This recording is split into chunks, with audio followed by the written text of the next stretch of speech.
In this video, I'm going to show you how to create two different types of op art drawings. So for the first drawing, what I'm going to do is I'm going to divide my paper, and I'm using my ruler, and I'm going to measure a certain increment across. So for the purposes of this, I'm going to just make my grid 1-inch squares. So I'm using my ruler and I'm lining it up at the edge, at the zero at the edge, and then I'm marking it at 1, 2, 3, 4, 5, 6, all the way across, so just at the inch mark. And then I do the same thing on the bottom. So if I started 1 inch from the left at the top, then I will start at 1 inch from the left at the bottom.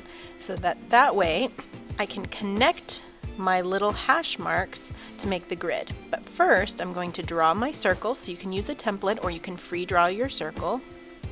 And then I take my ruler and I'm going to line up those little dots, and I'm marking all the way across from the top to the bottom and creating my line. So you'll notice I didn't draw through the circle, I skipped the area on the inside of that circle. So I'm drawing my grid vertically, and then I'm going to do my horizontally. So it's easier for me to turn my paper sideways, so I actually just turned it so that I can continue drawing the lines vertically. So you should also measure those little dots across the short edge of your paper as well to help you get those lines perfectly straight and you have perfect 1-inch squares. So next I'm going to find the general center of the circle, and I'm going to create curved lines. So remember we talked about cross contour lines, and they curve for a spherical shape away from the center. So I'm just adding these curved lines that follow the curve of a sphere and help that circle now look like a three-dimensional sphere. Next I'm going to fill in some of my checkerboard pattern. So I'm not going to fill in this entire checkerboard now. You will want to do that with yours, but I'm not going to do it just so I can get through this video. So you'll notice I tried to follow the same pattern as best I could inside the circle, where every other square, or in this case they're not really square shapes, they're distorted square shapes, right? That's what helps make it look three-dimensional. So every other one gets that same checkerboard pattern inside.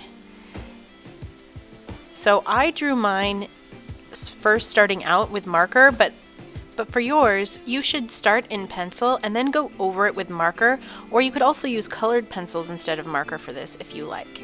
So just go in and fill in all of those checkerboard squares, and I'm going to speed this up a little bit more just to show you how I filled it in, and you'll see that that circle now looks like a sphere that pops off the page, and that's the optical illusion.